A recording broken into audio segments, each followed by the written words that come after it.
결혼한 지 6개월 만에 이혼했는데 그 이유는 시어머니와 남편 밥 때문이었습니다. 그들은 저를 가족이라고 부르면서도 한편으로는 전혀 낯선 사람이라는 말로 저를 완전히 소외시키고 밀어냈습니다. 에밀리와 나는 1년 전 29살이었던 나와 동갑인 밥과 결혼했습니다. 우리는 시댁에서 도보로 10분 정도 떨어진 집에 살았습니다. 밥은 항상 부모님과 함께 살았지만 결혼에 대해 이야기하기 시작했을 때 우리는 직장 중간에 아파트를 임대하기로 결정했지만 시어머니는 집 근처에 빈집을 찾아서 그 집에서 임대 계약에 서명했습니다. 직장까지 거의 2시간 거리에 있었기 때문에 나는 꽤 저항했지만 밥은 엄마가 집세를 내준다는 어머니의 제안을 받아들였고 정원이 있는 상당히 새로운 2층 집입니다. 시어머니는 분명히 부유한 집의 딸이었고 결혼한 남편이 있었습니다. 그녀의 가족 결혼하기 전에 몇 번 만났지만 시아버지는 항상 눈에 띄지 않을 정도로 쇠퇴한 것 같았습니다. 전형적인 뾰족한 남편의 경우 시어머니는 나를 좋아했지만 성격이 좋지 않아서 좋아했습니다. 오빠에게 돌아갈 집이 없었는데 결혼해서 우리 집을 물려받았고 새 아이와 부모님과 함께 살고 있어서 내가 돌아갈 곳이 없었다. 그녀는 내가 그녀의 가족으로서 헌신할 것이라고 생각했다. 낡은 사고방식이지만 에밀리에게 당신이 우리 가족의 일원으로서 딱 맞을 것이라는 말을 듣고 기뻤고 별로 신경 쓰지 않았지만 밥을 얻기 위해 그들이 결혼을 얼마나 서두르는지 조금 이상했습니다. 빨리 결혼하지 않으면 곤란할 것 같다고 어머니가 신혼여행 직후에 은근히 말했다. 나는 시어머니 뜻에 따르겠다는 뜻으로 시어머니 뜻대로 셋집을 리모델링하는 게 나랑 맞지 않는다는 걸 깨달았다.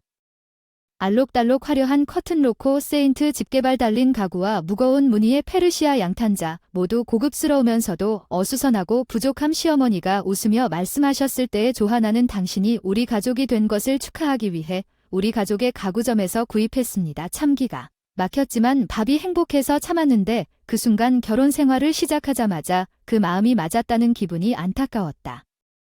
시어머니가 매일 나를 부르기 시작했다. 나는 모든 것을 요리하고 비난합니다. 칼의 잘못된 사용, 잘못된 열 제어, 잘못된 요리 선택, 기름이 너무 많음, 너무 짜서 그녀는 나를 다시는 요리하고 싶지 않게 만들었습니다. 당신은 시골 고향에서 다르게 배웠을 수도 있지만 이제 당신은 우리 가족의 일원이므로 필요합니다. 우리 방식을 배우려고 그녀는 차갑게 상심하며 울면서 집에 돌아왔는데 밥이 처음에는 힘들다고 말했지만 계속 엄마는 당신을 가족으로 보기 때문에 엄격하다고 하세요. 힘든 사랑으로 생각하기 때문에 나는 단결하고 인내하려고 노력했지만 끊임없이 나는 자신감을 잃기 시작했고 그들이 내 가족을 폄하하는 것도 도움이 되지 않았다고 비난했습니다. 심지어 밥은 나를 시골 소녀로 조롱하기 시작했고 결혼한 지 2달 만에 그는 집에 늦게 오기 시작했습니다. 나 혼자 이 결혼이 실수인가 하는 생각이 들기 시작했다. 이때 시어머니가 심장병으로 쓰러져 병원에 입원하게 됐다. 의사 소견에 따르면 고혈압이었다. 염분 과다와 운동 부족으로 혈액이 진해졌다. 아픈 가족의 입장이 되어본 적이 없어서 어찌해야 할지 난감해서 방문했을 때 그녀는 정말 쓸모없는 며느리야, 넌 어리고 가족의 일원이니 돌봐야 한다고 소리쳤어. 나도 같이 온 남편도 부모님 모시는 건 아내의 일이라며 어깨를 으쓱했다. 일이 있어서 퇴원 후 간호는 너한테 맡긴다. 그동안 나를 비웃는 게 너무 억울하다. 아직까지 적합할 때 가족 구성원 카드를 사용하고 정규 직원으로서 이것은 내가 이 문제를 바브에게 가져갔을 때 그녀가 퇴원한 후 시댁에서 집안일을 대신해야 한다는 것을 의미했습니다. 그는 다음과 같이 당신의 직장을 그만두었다고 말했습니다. 가족은 일보다 가족을 우선시해야 해요. 난 지쳤고 이상하게 시아버지가 말했어요. W.업 에밀리에게 모든 것을 떠맡기는 건 옳지 않아요. 그녀는 우리 가족이니까 밥과 에밀리 사이에 보살핌을 나누자고 하지만 내 시어머니는 재빠르게 날카롭게 반박했습니다. 우리 집에 입양된 남편은 저에게 조언을 하거나 밥이 도와줘야 한다고 제안할 권리가 없습니다. 그건 말도 안 되는 일입니다. 이런 냉담한 말로 소중한 아들에게 부담을 줄 수는 없습니다. 아버지 시어머니는 화를 참지 못한 채 잠시 시어머니를 노려보더니 병실을 나갔다. 시아버지가 화를 내는 모습에 놀랐고 그와 동시에 나는 감동받아 눈물을 흘렸다. 돌아오는 길에 차에서 그의 약한 위치가 나를 위해 일어섰습니다. 나는 밥에게 당신의 아버지가 아까 말씀하신 것에 대해 말하고 그의 어머니의 향후 보살핌에 대해 대화를 시작하려고 했지만 밥은 엄마가 그것을 좋아하지 않는다고 말하면서 그것을 무시했습니다. 부유한 가문의 유일한 재산이었던 밥의 어머니가 그의 아버지와 중매 결혼을 했다고 하여 그녀는 아버지를 전혀 믿지 않는다는 것을 알고 있습니다. 법률과 처음부터 남편을 무시하고 가족으로 여기지 않고 항상 집사, 하인처럼 대해주니 아버지가 너무 안타까워서 흐려질 수밖에 없었고 밥은 엄마만 대답했다. 나를 가족이라고 생각하는 아빠는 그녀에게 낯선 사람인데 아직도 내 아버지를 피로 죽이는구나. 그렇지? 응, 엄마는 가장이고 아빠를 낯선 사람으로 여기니까 나에게도 그 사람이 그런 거야? 그게 우리 가족이 끔찍한 이유야. 혈통이 길고 아빠가 아웃사이더인데 혈통을 엄마로 바꾸지 않고 혈연만 믿을만 하다. 결국 충격의 확인을 요청해서 혈연이 없기 때문에 너와 내 엄마 둘 다 전혀 낯설구나. 네, 그런 식이에요. 가족의 일원으로서 너무 화가 났어요. 시어머니가 퇴원한 후 그런 가족과 인연을 끊기로 했어요. 원래 원인은 고혈압이었기 때문에 다이어트가 필요했기 때문에 더 오만해졌습니다. 가장 먼저 변해야 할 것은 그녀가 항상 내 요리가 너무 촌스럽다고 비웃었기 때문에 나는 더 이상 그녀를 위해 요리할 생각이 없었습니다. 그 태도가 어떻게 감히 나한테 며느리로서 그런 말을 할 수 있겠어? 아, 그럼 할 수 있어. 나는 강한 맛을 좋아해서 며느리라도 소금 후추 소스는 넉넉히 해줄게. 우리가 혈연도 아니고 남이 아닌데 어떻게 엄마를 이렇게 잘 대할 수 있겠습니까? 쿨하게 대답한 시어머니는 말문이 막혀서 바로 전화를 하셔서 그런 사람을 왜 배려해야 합니까? 직장에 가서 큰 소리로 불평하기 시작한 밤나는 속으로 그녀가 짖도록 내버려 두었다고 생각했지만 놀랍게도 밥은 일찍 퇴근하고 집에 와서 엄마에게 뭐라고 말했습니까? 아내로서 어떻게 할 수 있습니까? 나는 그의 엄마의 소년 태도에 놀랐습니다. 아내는 그게 뭐죠? 아내란 아내가 되었지만 이 집 며느리 될 생각은 전혀 없었는데 엄마 밥도 안 차리고 이제 요리도 안 하겠다는 게 무슨 말도 안 되는 소리야? 오늘 아침에는 아침도 안 먹으니까 왜 안 되나? 왜 나 같은 낯선 사람이 공짜로 밥을 해주겠는가? 누구 낯선 사람? 당신 내 아내인지 벌써 잊어버렸나요? 나는 당신이나 당신과 혈연이 없기 때문에 전에 확인했습니다. 엄마, 난 전혀 낯설어. 밥이 할 말을 잃었다. 나는 밥과 시어머니를 떠나 곧바로 셋집으로 돌아가서 부모님 집으로 보내려고 짐을 싸기 시작했다. 저는 이미 부모님과 동생, 그 아내에게 상황을 설명했고 그들은 잠시 호텔에 머물고 가능한 한 빨리 아파트를 빌릴 계획이었던 동안 제 소지품을 임시 보관하기로 동의했습니다. 시아버지가 나타나서 충격적인 말을 하더군요. 갑자기 떠난 줄 알았는데 이혼 서류를 보냈는데 며칠 뒤에 무슨 일인지 밥한테서 당신이 원하는 아내가 뭐냐고 전화를 받았어요. 요리 안 할 거야, 빨래도 안 할 거야, 전혀 돌봐주지 않을 거야. 완전 낯선 사람. 아직도 우리가 이혼하지 않더라도 분명히 말해줄 거라 말하는 거니 내가 다시는 널 돌봐주지 않을 테니 괜찮겠니? 그 말에 밥은 침묵했다. 그냥 다른 여자를 오게 하는 게 어때? 우리가 결혼하기 전에도 나이트클럽에서 가장 좋아하는 여자가 있었는데 내가 무심코 밥의 목소리를 언급한 순간 로즈가 무슨 말을 하는 거야? 내 아버지가 내가 그 여자에게 반했다고 했어. 심지어 그 사람을 내 부모님 집에 데려가는 것까지. 내 엄마는 집안의 부를 노린다고 해서 바로 쫓아냈어. 내 엄마가 우리 결혼을 서두르고 싶어 한 것도 당연하지만 밥, 너는 아직도 몰래 그 사람을 만나고 있지. 그렇지 않으면 결혼하지 않을래? 절대 엄마가 허락하지 않으실 텐데 바람을 피우는 것만으로도 이혼 사유가 되기 때문에 위자료를 지불하셔야 합니다. 사립탐정에게서 증거사진을 받았으니 절대 안 돼요. 그럼 작별 인사를 하고 가져가세요. 이혼 서류 관리 이렇게 말하고 전화를 끊었는데 그 이후로 시댁이 좀 힘든 것 같더니 시아버지가 오셔서 시어머니와 이혼한다고 하시고 입양사위임에도 불구하고 집을 매물로 내놓은 그는 시어머니 아버지의 신임을 받았고 그 아버지가 지은 집은 시아버지와 시어머니 명의로 되어 있었다. 시아버지는 투자 실패로 빚을 지고 더 이상 그녀를 돌려받기를 거부합니다. 시어머니가 돈을 탕진했고 이혼 합의금도 얼마 되지 않았다는 소식을 들었습니다. 이제 밥과 그의 어머니는 낡은 아파트에 살고 있습니다. 저는 결혼하고도 회사를 그만두지 않고 결혼 6개월 만에 이혼한 뒤 계속 같은 회사에서 열심히 일하고 있습니다. 결혼 선물 주신 분들께 전액 환불해 드렸는데 모두들 망설이셨어요. 먼저 걱정하지 말라고 했더니 전 남편이 웃으면서 받아들여졌어요. 이 회사에서 아무 문제 없이 일할 수 있어요. 제 이름은 린다예요. 결혼했어요. 남편 조지는 거의 2년 동안, 현재 저는 오랫동안 기다려온 첫 아이를 임신 중입니다. 이 말을 들으니 제가 행복하고 순조로운 결혼 생활을 하고 있다고 상상할 수 있을 것입니다. 사교 모임에서 남편을 만났습니다. 한때는 수수하고 불만족스러운 여자였지만 이방적인 미소를 지으며 겸손하고 편안한 아우라를 갖고 있다고 말하는 그에게 끌리곤 했습니다. 나는 그 사람과 함께라면 아내로서 행복한 가정을 꾸릴 수 있다고 믿었고 일과 일 모두에 최선을 다하기로 했습니다. 집안일을 하는데 왠지 남편이 처음에는 짜증을 많이 낸다. 일 때문인 줄 알았다. 남편과 나 둘 다 회사원이라 야근을 하면 다음날 기분이 안 좋아 한숨을 쉬며 해야 한다고 한다. 어제는 밥을 차려야지 뜨거운 물이 없어서 방금 샤워했는데 추울 뻔했어. 기다렸다는 게 미안해. 다음에는 다른 걸 먼저 먹어보자고 했어. 뜨거운 물은 걱정하지 마. 목욕해 샤워만 하면 괜찮을 텐데 그게 어떡하냐고. 야근을 하다니 야근 때문에 나를 괴롭게 한다며 우리 결혼 이후로 그 사람은 내가 임신 소식을 알렸을 때 얼굴이 밝아진 이후로 가장 행복했다. 얼른 일어나서 수고했다며 이제 시간이 됐다고 생각했어요. 아이를 간절히 기다리고 있어서 우울한 게 아닐까 싶었어요. 아마도 부모님이 손자를 낳기 위해 남몰래 압력을 가하고 있었나 봐요.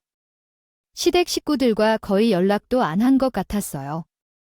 연말이 다가오면서 기분이 나빠지기 시작했고 입덧이 심해져서 쉬어야 했어요. 남편이 설날에는 부모님 집에 가지 말자고 제안해서 같이 부모님 집에 놀러 갔는데 이번에는 생각했어요. 집에서 쉬는 게 더 나을 것 같았어요. 아이 에이지는 그의 제안에 동의했고 그는 사실 기뻐하는 것 같았습니다. 사실 저는 연말에 가족 여행을 계획했지만 지금 취소하면 취소 수수료를 지불해야 하고 엄마는 그것을 기대하고 계셨습니다. 미안하지만 이건 좀 기다리셔야 할 것 같아요. 그는 제가 임신 중이었지만 남편이 부모님에게 아무런 반응도 받지 못했다고 말했어야 했는데 이게 우리의 첫 가족 여행이었어야 했다고 하더군요. 참여하고 싶어서 직접 말씀드리고 싶었어요. 여행 중에 몸이 아프고 싶지 않죠. 그렇죠. 이해합니다. 부모님께 안부 전해주세요. 그 말밖에 할 수 없다고 대답했습니다. 며칠 후 그는 큰 여행 가방을 들고 혼자 새해를 보내며 외롭게 여행을 떠났습니다. 기운을 내기 위해 근처 케이크 가게에 가기로 했어요. 제가 제일 좋아하는 젤리를 마음껏 먹을 수 있었어요. 그건 본질적으로 폭식이었지요. 아, 린다가 가게를 나갈 때 저를 부르는 목소리가 들렸어요. 시어머니 잠깐 여행 가실 예정이 아니었나 봐요. 올해 설맞이를 못한다고 해서 건강이 걱정됐는데 이렇게 만나서 다행이라고 하더군요. 내 상태를 걱정하면서 그녀는 분명히 우리 아파트로 가는 중이었는데 린다에게 낄낄 웃으며 말했습니다. 여기 케이크가 마음에 드네요. 조지를 위해 무작위로 골랐어요.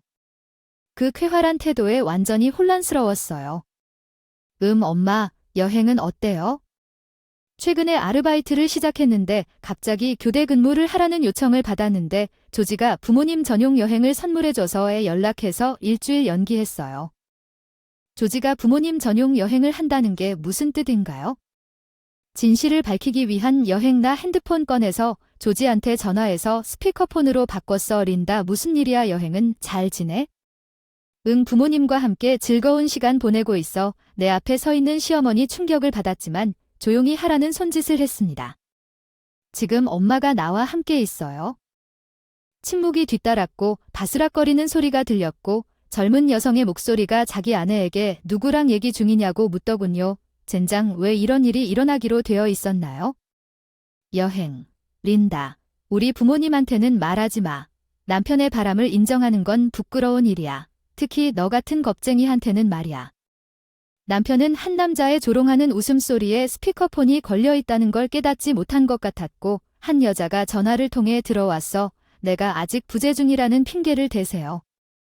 조지는 전화를 끊기 전에 메스꺼움을 느꼈고 본능적으로 입을 막았습니다. 시어머니는 지지 없이 내 등을 부드럽게 쓰다듬었습니다. 나는 아마도 남편에게 순종했을 것입니다. 부모님을 불쾌하게 할까봐 두려워서 바람난 남자가 잘못했다고 위로해줬는데 이렇게 착한 여자가 나를 미워할 리가 없지. 그 깨달음이 용기를 내어 시어머니를 모시고 집으로 돌아왔고 상황을 충분히 이해하기로 했고 알고 보니 시댁 식구들은 제가 임신한 사실을 몰랐다고 합니다. 건강이 좋지 않아 방문할 수 없다고 했습니다. 장남의 아내라는 부담감 때문에 자주 연락하지 말라고 했습니다. 그 이유는 그 사람들이 나를 싫어한다고 생각했다고 고백했을 때 그녀는 불가능하다고 웃었다. 린다, 당신은 우리의 사랑하는 며느리야. 우리 손자가 정말 행복해. 그 사람은 내 아들이야. 그 사람은 최악이야. 사과할 수 있는 건 아니지만 말하고 싶은데 엄마가 물어보는 것도 이상하지만 이제 어떡할래? 나는 내 편이야. 린다, 그녀는 부드럽게 말했다. 나 그녀에게 이혼을 원한다고. 그의 불신앙, 그의 거짓말, 그의 끊임없는 짜증나는 태도, 모든 것이 나를 압도했고 나는 단순히 더 이상 이것을 할 수 없다고 생각했습니다. 이 결혼에서 무엇에 의지하고 있었는지, 어떤 이유로 견뎌왔습니까? 더 이상 이해합니다. 좀 쉬세요. 시어머니는 떠나기 전에 나를 침대에 눕히며 조지가 며칠 더 머물기로 되어 있었지만 다음 날 정오에 집으로 돌아올 수 있도록 준비했다고 말했습니다. 일찍 돌아왔나 봐. 내가 휴대폰을 손에 꼭 쥐고 즐거웠던 여행이 너 때문에 망가졌어. 너 때문에 나를 노출시키지 못했잖아. 너만 있으면 이혼 남편에게 바람을 피워 이혼하는 것뿐이야. 욕설 더하기. 조지는 언제부터 왜 바람 피웠냐며 비웃었다. 클로이는 너와 달리 작년에 입사한 동료다. 핸드폰 조작 녹음을 멈추고 일어서서 방문을 열었어요. 엄마, 녹음 괜찮아요. 웃으면서 보고했더니 방에 숨어있던 시아버지가 돌아서서 수고했어요. 린다, 이제 우리 거예요. 부모님이 내 방에서 나오자 조지는 놀라서 눈을 크게 떴다. 너네 둘이 왜 여기 있어? 린다, 날 속였어. 오너가 우리를 속인 건 바람 피우고 여행 계획까지 세웠고 심지어 우리를 위해 현장 여행까지 다 준비됐어. 그게 무슨 바람 피우냐? 무슨 소리야? 어제 스피커폰으로 린다가 너랑 나눈 대화 다 들었어. 바람 피운 건 디스야. 바람 피우는 사람 그레이스가 꼴찌야. 이 멍청한 아들. 엄마가 조지를 꾸짖고 입술을 깨물고 나를 노려봤어. 이를 핑계로 나를 돌보는 일을 소홀히 한 린다의 모든 잘못과 내가 스스로 일을 해야 할 때 그녀는 나에게 허락하는 것처럼 목욕부터 먼저 하라고 말하는 것을 감사하지도 않고 나를 최악의 아내라고 비난하는 것이 왜 내가 해야 합니까? 남자는 집안일을 하고 아내는 조용히 남편을 쉬게 해야 해요. 조지여서 내가 질려서 클로이와 상담했는데 여자는 아이를 낳으면 그 사람에게 집중한다고 했어. 난 안심이 돼서. 당신은 여전히 여성적인 자질을 가지고 있었지만 임신하고 나면 그것은 입덧 때문에 나도 속이 메스꺼웠는데 믿을 수가 없네. 우리가 아이를 낳아서가 아니라 아이에게 집중할 거라고 생각했기 때문에 그 사람은 임신에 대해 기뻐했어요. 마치 당신이 아이를 너무 대하는 것 같아서 충격받았어요. 여자로서의 배신도 한 가지였지만 내가 한때 사랑했던 사람이 인생을 그렇게 무정하게 다치게 할 수 있다는 사실은 그의 어머니가 조지의 뺨을 때릴 때마다 그녀는 울고 있었다. 조지여서 나는 그녀의 떨리는 어깨에 내 손을 얹었고 그의 아버지는 그를 고쳐주었다. 엄한 눈빛 아래 남편을 바라보다 남편은 언제 처음으로 겁에 질린 표정을 지었다. 당신이 이런 아빠가 됐나? 나도 당신처럼 되고 싶었다. 당신은 집안일도 하지 않았고 엄마도 린다처럼 불평하거나 요구하지 않았다. 주부이고 항상 집에 있지만 할 수 있는 일을 했습니다. 나는 결코 모든 것을 그녀에게 맡기지 않았습니다. 나중에 알게 된 것은 그의 아버지가 집안일을 정말 서툴러서 주방에 가는 것이 금지된 대신 DIY를 통해 아내의 요청에 응답했다는 것입니다. 그들의 집에 있는 맞춤 선반은 모두였습니다. 조어지가 그것을 봤음에 틀림없지만 내가 남성 우월주의자라도 그것을 무시하기로 결정했다는 것이 어떻게 임신한 아내가 우리 아이의 생명을 당신의 일에 방해가 되도록 방치하는 것을 정당화할 수 있겠습니까? 그의 아버지는 당황해서 중얼거렸습니다. 린더가 그녀와 결혼한 것은 모두 실수였습니다. 조어지는 어린아이처럼 소리를 질렀습니다. 내 안에 무언가가 찰칵 소리를 내었습니다. 신뢰합니다. 당신의 잘못은 가장 낮은 것 중 가장 낮은 것입니다. 내 자발적인 폭발로 인해 모두가 말문이 막혔습니다. 내가 처음으로 소리를 질렀습니다. 조지, 오늘 아침에 아픈 게 무슨 문제야? 나 임신했어. 넌 돌봐야 해. 최악의 남편이야. 인간과 인간이 이혼하는 게 창피해여서 이혼할 게 아니면 무슨 일이 있어도 난 충분히 소리를 질렀을 것 같아. 그 후 평생 동안 조지의 불륜 고백을 녹음한 이후로 이혼은 순조롭게 진행되었습니다. 저는 전 남편으로부터 합의금 22만 달러와 자녀 양육비를 받았고 재산 분할이 완료되었습니다. 불륜 파트너는 손해배상 요구를 보고 무죄 주장을 하려고 했습니다. 그에게 아내가 있는 줄은 몰랐지만 조지가 모든 것을 고백했다는 말을 듣고 남편에게 버림받은 여자가 감히 그렇게 늠름한 행동을 하느냐고 화를 냈고 사과도 없이 나는 훨씬 더 강해졌고 당신은 15만 5천 달러 청구액을 줄이지 않겠다고 생각한 그녀는 정신을 차리고 사과했지만 나는 자연스럽게 거절했습니다. 전 남편은 불륜 파트너에게 위자료를 요구했지만 수입을 잃었기 때문에 아파트 임대료도 감당할 수 없었습니다. 그리고 자신의 위자료를 지불하기 위해 고군분투하고 있었기 때문에 그녀는 악의로 거절했습니다. 불륜 파트너 클로이는 직장에서 그녀가 내 전남편에게 쫓기면서 어려움을 겪고 있다고 주장하는 소문을 퍼뜨렸고 이로 인해 동료들로부터 완전히 외면당했습니다. 결국 불륜 파트너 자신이 회사 내 여러 남성과 연루되어 있다는 사실이 밝혀졌습니다. 그중 한 명은 고위 임원의 아들이었고 소문이 더 퍼지기 전에 그녀는 해고되었습니다. 전 남편은 그의 부모로부터 버림받았습니다. 그리고 일도 불편해져서 화해하려고 하면 상황이 바뀔 줄 알았나 보다. 결혼 안 한 건 실수라며 단호히 거절했다. 다시는 같은 실수를 반복하지 않겠다. 번호가 없어 이제 연락도 없고 새로운 시작을 하여 아직 태어나지 않은 아이와 함께 멋진 삶을 살고 싶습니다.